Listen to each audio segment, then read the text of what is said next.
Now I have to record.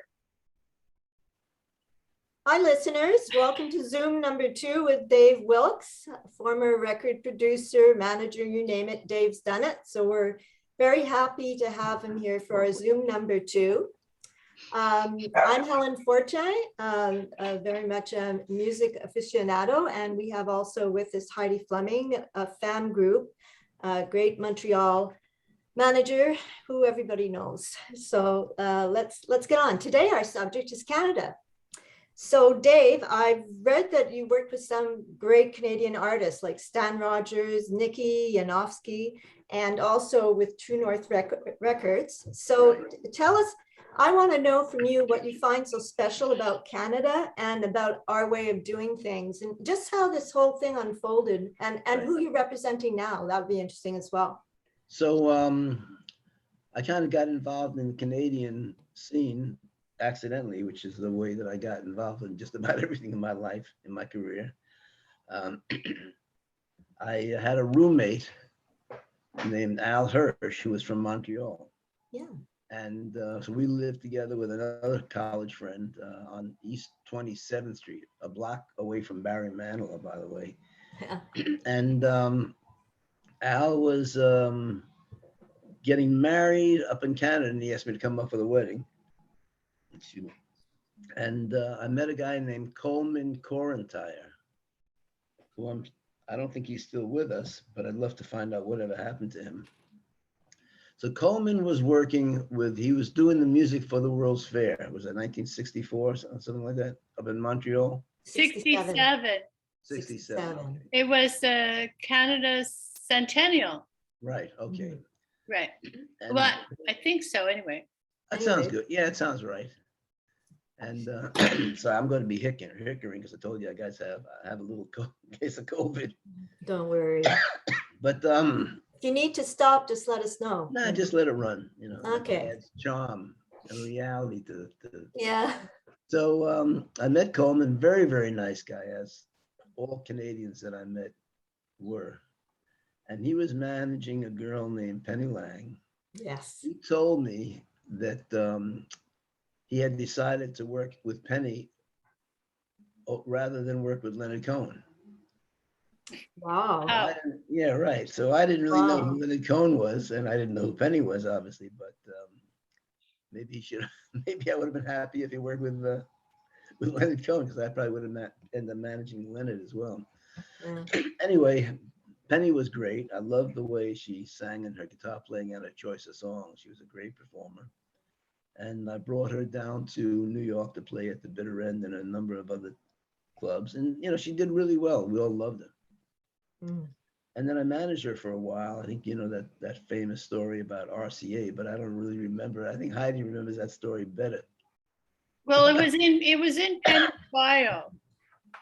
When I started working with Penny in the late 80s, she had a bio, right. And the bio said some record execs had offered her to record Suzanne by Leonard Cohen, which she apparently had been singing, and they wanted electric instruments, and she said, no way, Jose, and that was the end of that. Yeah, she said that. She confirmed that to me years, like when we used to be driving around on her tours. It sounds familiar to me as well. And Roma Barron also confirmed that. And she had been with her. Was a bass player, that's right. Yeah, exactly. Yeah. So, by the way, don't let me forget about the McGarrigles.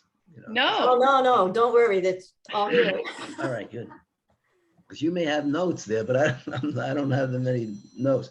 So I work with Penny, and then I was at MCA Music at the time, but I also was working at the Bitter End as a doorman and an assistant manager and then the manager. So I spent a lot of time in Canada and met, well, I'm getting ahead of myself as I talk about Stan Rogers, but let me see what it was. Sorry about this, I'm a little foggy. That's okay. No worries. Well, I'll just skip over the quick part. So I signed a group called Rings and Things with Russell Kelly. and made a deal with MCA Music to publish their music, and became friendly with Russell and the guys.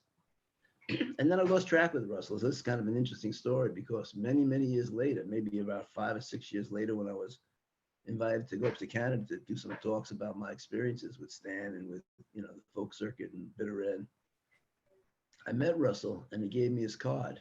I hadn't heard what happened to him. So I look at his card and it says, chef. I thought he was a chef. Yeah. Until you turn it over, it says chief, and he was a chief of the musical. Oh, right, chef. Yeah, okay.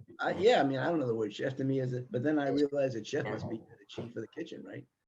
So I kidded Russell about that, and So he was chief where, Dave? Oh, he was chief of the Canadian Music Society. A big job. You mean when he was at Canada Council? Exactly, right. Okay, so he was head of music, I believe, right? Right. Okay. And then I went to visit him when my wife and I went up to Ottawa to see to be one of those folk conventions where I spent and then met Mitch Podolick, who I hadn't known, and he of course was very excited to meet me. And he was a very nice guy and a very jovial guy. And then in conversation, he told me about Stan Rogers, and I said, wait a minute. I brought Stan down to Vanguard to do recordings, and we gave him a contract. It's great. They recorded a song called 45 Years in the Candle Song. And I did maybe 5 or 6 songs with him. And then he just disappeared. He went out after the day was over, sorry, wandering around the city, and went back home, and I never heard from him again. I didn't know what, it bothered me because, I have a good relationship with just about everybody that I work with, and not hearing from the guy. Yeah, well. And of course, then he became a big star in Canada, and then, his tragic ending in Cincinnati. Yes. Right. And then when I met Mitch, he told me that he actually spoke to Stan, said, you don't need to make a record company sign with an American label. We can do our own records up in Canada. Yeah. So, that might have been a smart thing. I guess, it depends on what you feel is important. I know a record company would certainly accelerate somebody's career, take it instead of the wide 8 or 10 or 12 years to build up a following. You can compress it to 1 or 2 years and have actual hits. And time is money, right? Yeah. Get your songs out. But Stan did really well in Canada, and he built himself and became a legend, really, and his own label. And yeah. And of course, then when I met what's Stan's son's at? Garnet. You mean his brother, Garnet? No, his son. Is that Nathan or is it? I don't know his son. I know his brother Garnet because he played at the Golem a lot. It might be Garnet who I spoke to, and I said Garnet, it's always been bothering me. What did I do wrong with Stan that he kind of disappeared? And I said nothing. You didn't do anything wrong. It's, something. Maybe he was a little paranoid about signing a record deal with an American label. But I took his tape to a lot of places, and they all thought he was wonderful. He was as good as Lightfoot. It was one of my favorites. Yeah, but this was his son. Wait, his son is Nathan. Okay. Nathan, yeah, that's what I thought it was, Nathan. Yeah. Okay. This was in the 70s, eh, Dave? This was in either the very late 60s or it was in the 70s. Yeah. When Stan came to New York to do the recording, he stayed at my house in Queens with my wife and I. He slept in the sofa. So, yeah. Maybe if you'd offered him the double bed. There was no double you guys bed. slept on the sofa. Leslie and I and the other. He's a big guy, right? Yeah. Maybe, yeah. But we took him out for a very nice Spanish restaurant on Queens Boulevard, and that guy can eat. Yeah, absolutely. Yeah. Well, the fun thing is, we're my son, who's now 31. He and his buddies actually sing a Stan Rogers song when they were like 20.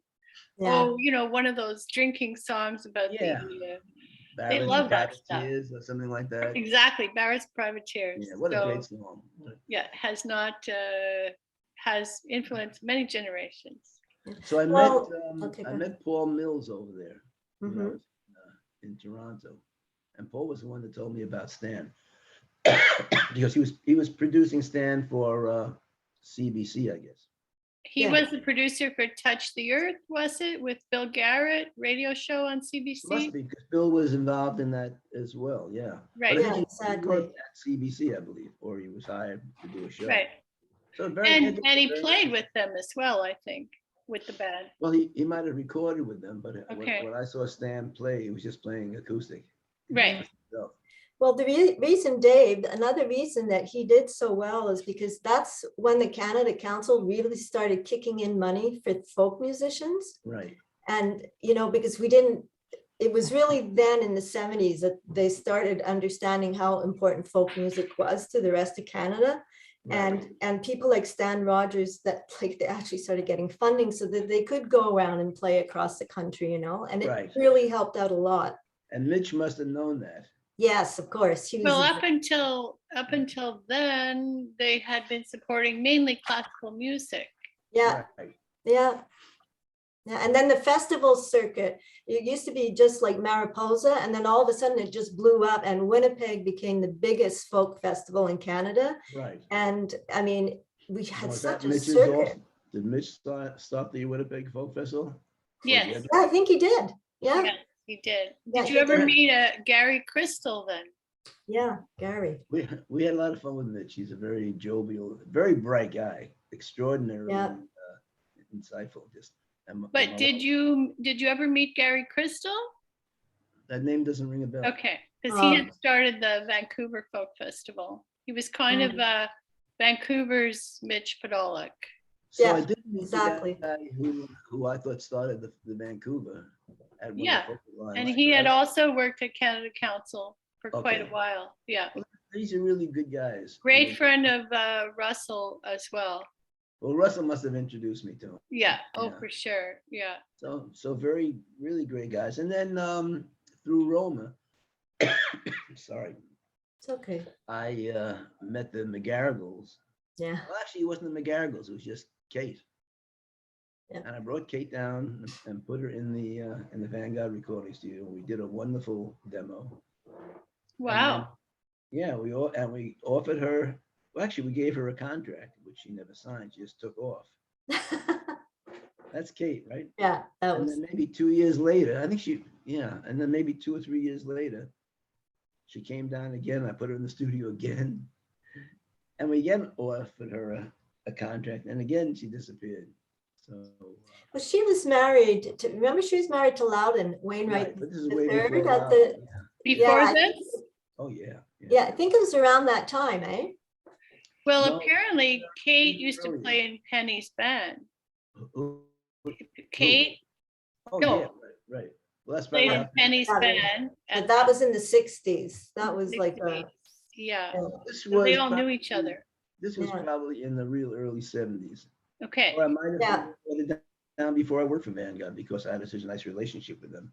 So so here's a funny story, Dave. I might have told you this. I was like a teenager, and I think it was my guitar teacher. I was studying guitar for a short while. He told me about this record about the Kate and Anna McGarrigle sisters, Dancer with Bruised Knees. right. And he said, your dad's on it. And my dad was playing accordion. Oh, nice. And I was like, oh no, I don't know. I didn't know that. That's a great album. And so then I And love then- that album, of course. think that's He the was one- on the Walking Song. Isn't that the one with the love is like a circle or the big? It was produced by Joe Boyd, I Okay, believe. so that's even after my time. It was 73 maybe, and it was done up Yeah. in Warren Heights. Right, and that's for Yeah. Hannibal Records or something like that. Was it Hannibal? No, it was a Hannibal. major label. It was, I think Hannibal was part of a major label. I don't even know if that. it was on a major label. I could ask Drew, Well, but maybe we can do that later because I'm sure our listeners want to hear a bit about All right. like other people that Dave's Sorry. worked with, like Nikki Yanofsky. you know, people love up here. She's like our young goddess, although she's not that young anymore, but it's Right. I hope she's not losing that goddess like charm, because, you know, she's got it laid out for a while, hasn't she? I don't know. That Well, anyway, I was up at in Montreal, probably for one of these conventions, and flying back to New York, we got diverted into, or maybe I just was sitting in Montreal airport waiting for the snow to stop, and I'm watching the news, and I see this young girl, and she's singing at Carnegie Hall. yeah. So I said, "Whoa, this is something special." And I got on the phone and called, but actually I called just one friend, and he's a Canadian. He said she's managed by her father, and here's her father's phone number. So I called him up, and I'm gonna sneeze, sorry. It's all right. No worries. And I told him who I was. You know, he didn't know me. He's not in the music business. He's a very, very successful businessman. And but he said he was going to come to New York, and he would come by and bring his troupe with him, which was two musicians, also buddies of high school, and him, right? Right. Jeffrey Lang and I can't think of the other guy, right? So they came into my office. I'm working at Koch Records now. So Koch is a hip hop label. Oh. Right. So we come into the conference room, and the guys look around, especially Richard, because it's his daughter, right? He's very protective, you would think. And he sees all these guys with gold chains and medallions, pistols, you know, just typical hip hop gangster sort of stuff. And he says to me, "This is not the right label for Nikki." And I said, "You're absolutely correct, but I don't care. I'm going to work for you. You're going to hire me as a consultant." And I just started working before he agreed. Yeah, she was really young then too, wasn't she? Like 15 or something? Yeah. I saw her and I came up to Montreal at the Yeah. Jazz Festival where she played. I think she was 15 at the time. Yeah. So I'm working with him, and I'm taking her around to a lot of record labels and getting a good response. And you know how it is. It's hard to get the first offer, right? In the music business, nobody wants to miss out, but nobody wants to be the first one. So I got a real shitty deal from my buddies over at Decca, which was basically a $10,000 demo deal, and he wanted, you know, and so I told This them was that before you got Quint involved. who? Not Clive Davis, the trumpet wait. player. Chuck Bodie. No, it's okay. Never mind. Okay, let's go back and let him tell the story. So I get a $10,000 demo for offer for her, and then I start to shop it around and say, "Hey, Polydor, or you know, is interested in it," which was a big, you know, I think it was not it was the jazz division, which is a famous jazz division in Polygram, and they're offering me a deal. So I got there was a gentleman, a friend of mine named Jeffrey Lesser, who's a producer, very, very good producer. I know Jeffrey. He was producing the Roaches. Okay, right. Well, he's a great guy. Great guy. Yeah. He actually liked Penny. All right. Well, too bad we didn't know him yeah, that would have been nice. So I said to Jeffrey, "Look, Jeffrey, I know you're doing Kristen Chenoweth at Sony. Set up a meeting with them and tell them you got this wonderful." I actually had balls then. I don't know what happened to them. But in a nice way, right? Yeah. I think. So I said, "If you want to produce it, you got to get us a deal with Sony." And he set up a deal with the president of Sony, who's now the president of Lincoln Center. And Wow. they offered us a gigantic deal. Wow. The whole way I'm getting my stories mixed up with another artist. I'm sorry. It wasn't Sony, it was Decca. Okay. And we made a deal with Decca. I never told him it was only a $10,000 demo that that we had done. And so yeah, so we did a great record, and then the rest was history with Nikki. Then she started to get involved in doing more pop music, and I said to Richard, her father, and Nikki, look, your audience loves you. You never take an audience for granted. You can always switch over later on, but this is your audience. She said they're gray-haired or blue-haired ladies, and a lot of them were. They were older people. I brought my mother to see her at the jazz festival. My mother loved it. Of course, because they love that music, and there's a young, fresh, beautiful girl doing it. Yeah. Yeah. No, we all loved her. We just. So she decided to change her direction and write with one of these guys that I'm trying to think of the group that he had. Anyway, the guy was not that Great. talented. Yeah. But he got under Nikki's skin, and she wanted to go that way. and Decca didn't think of an option. Oh. So it was Quincy Jones that I was thinking. I thought she did something with Quincy She did, Jones. yes. She did some shows with Quincy, and he introduced her on his television show. And that was a big, big thing. Well, that's the type of loves her, right? She is a young girl paying homage to the greats of a genre that we like and we know. Right. So as far as I know, she's still doing that kind of popish stuff. She's not a great writer. Sorry, Nikki, if you hear this. No, well, she's a good singer. I guess that's. She's amazing. Yeah, she's a great performer. She's a great musician. I mean, yeah, she's a wonderful musician. So that was the story with Nikki. It's a shame because I thought she was going to be really big. Okay. And she still might. Well, she still might be. She's still young. She's like 20 or something now, 25. But so, okay, so let's get on to my favorite part of what this interview is going to be, and it's talking about Penny. All right.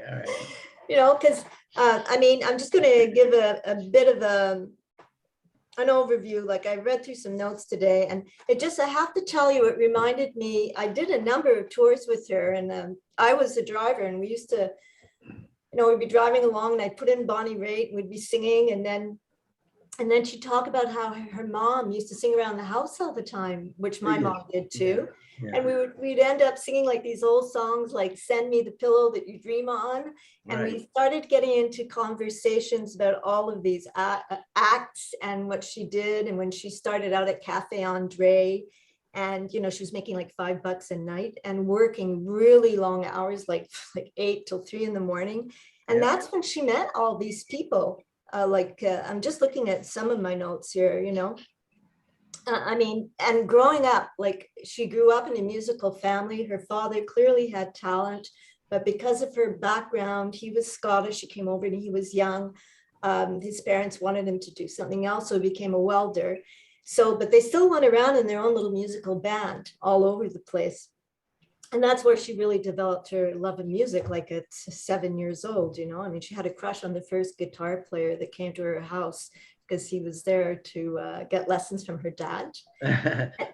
So to me, she had a romantic, but really a worker kind of, hardworking Anglo background. Like she got it. She understood all of that. And I find that was really reflected in her music.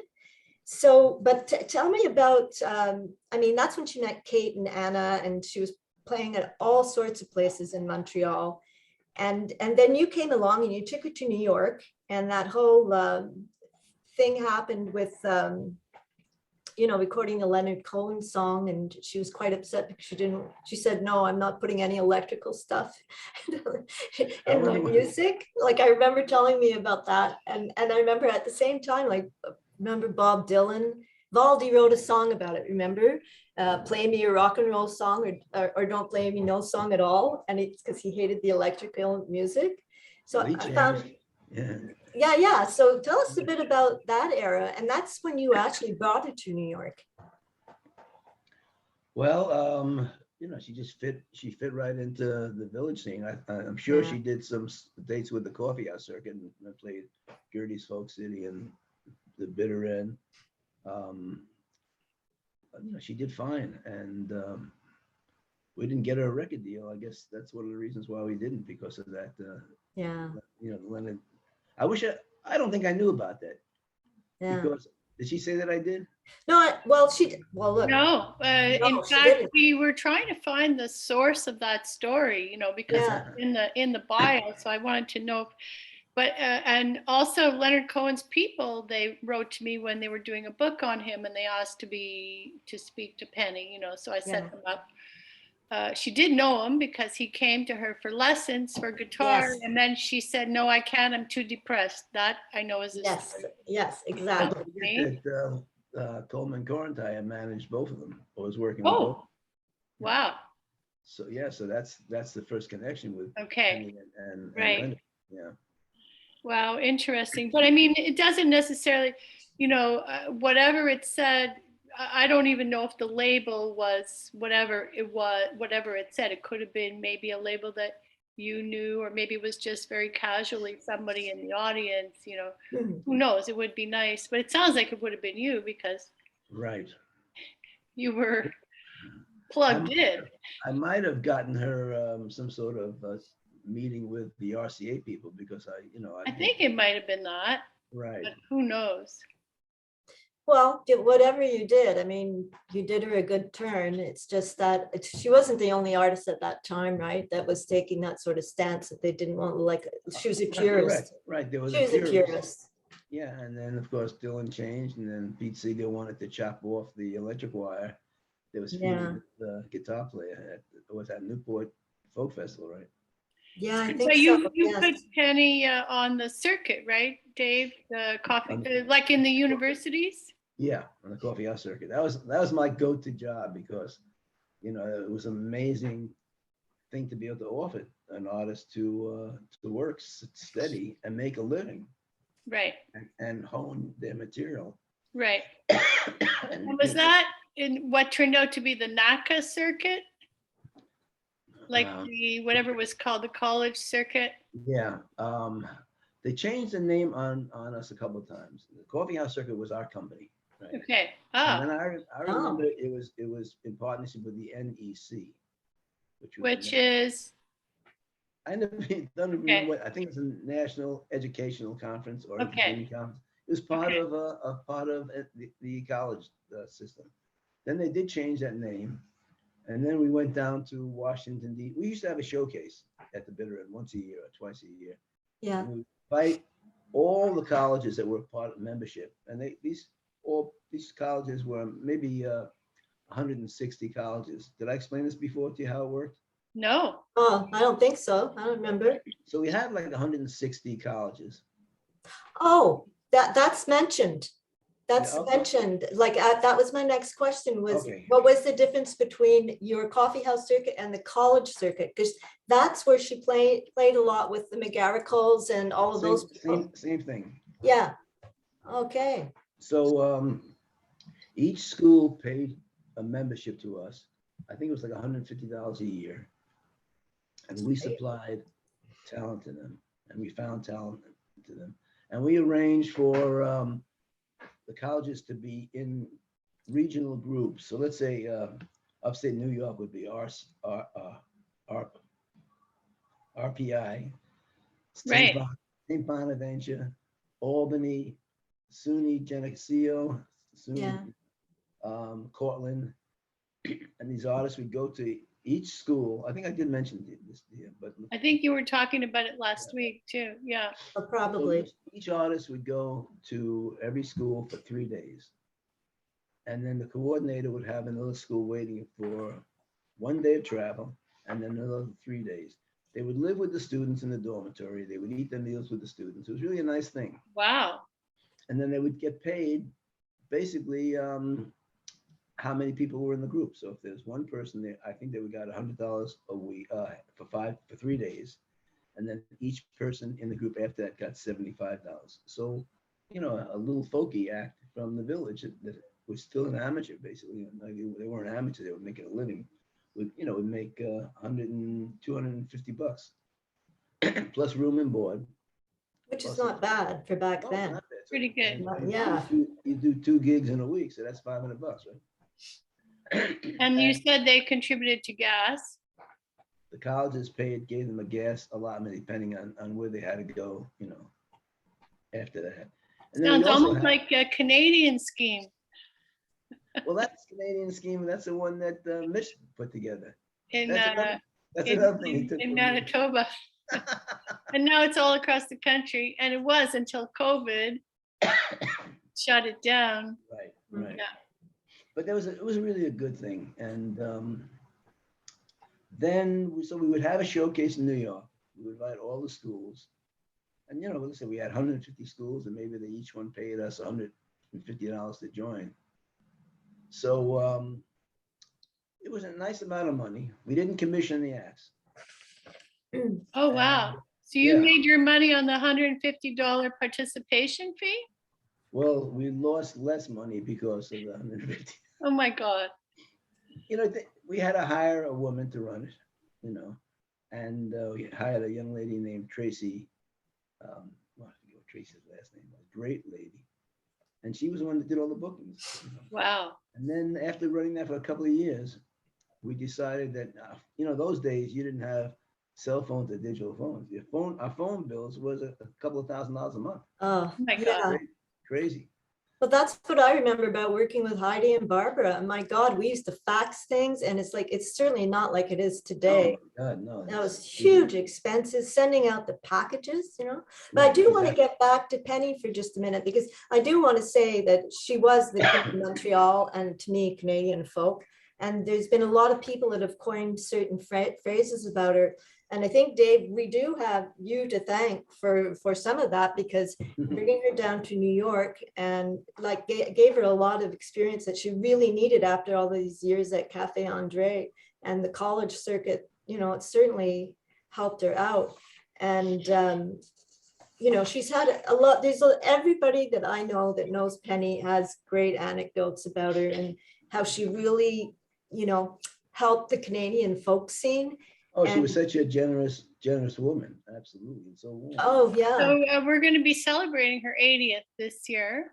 Oh, good. Her son Jason is recording some material, and he's going to do like a tribute.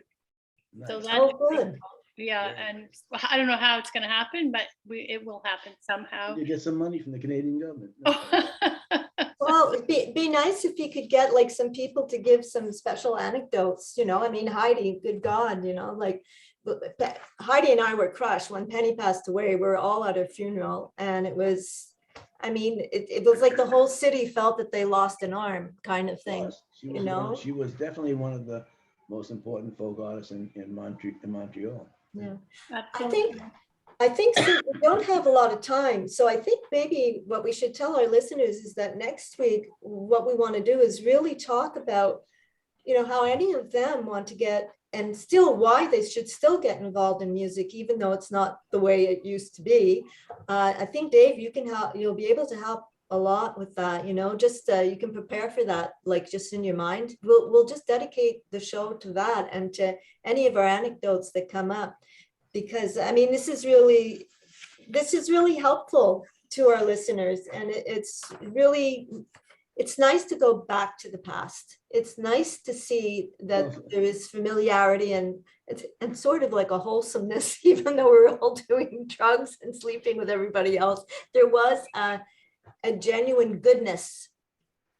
I just want to say that Dave, this was about Canada, and I know you're working with a Canadian band right now. Right. Yeah. Sultans of String, and just quickly tell us about, they're doing something really major in Buffalo. Yeah. So I met the Sultans of String when I was invited up to the Ottawa convention of folk conferences, whatever. And Mitch probably got me up there, as did Paul, and my wife actually heard them playing down the hall, and she said, Dave, you gotta come and see these guys. So I walked over there and loved it, and then gave him my card and said, you know, I'm Dave Wilkes, etc. And Chris was, you know, a gentleman, as he is. Chris McCool is always a gentleman, right? But he didn't know who I was. But his Canadian manager, Lisa Weiss, said, Right. You got to pay attention to this guy. He's And so we have a big concert with the Buffalo Philharmonic on Wow. March the 26th, which I'll be coming up for. Great. And yeah, and that's been, you know, we've been trying to get that date for a long time, but Hopefully they can get across the border. Yeah. they'll figure it Well- out. You know, yeah, I mean, they're very bright guys, and sure. I'm Well, we're sure- running out of time again, guys, so I'm gonna have to interrupt again. I don't want us to be cut off like we were the last time. So Dave, but we can talk about all of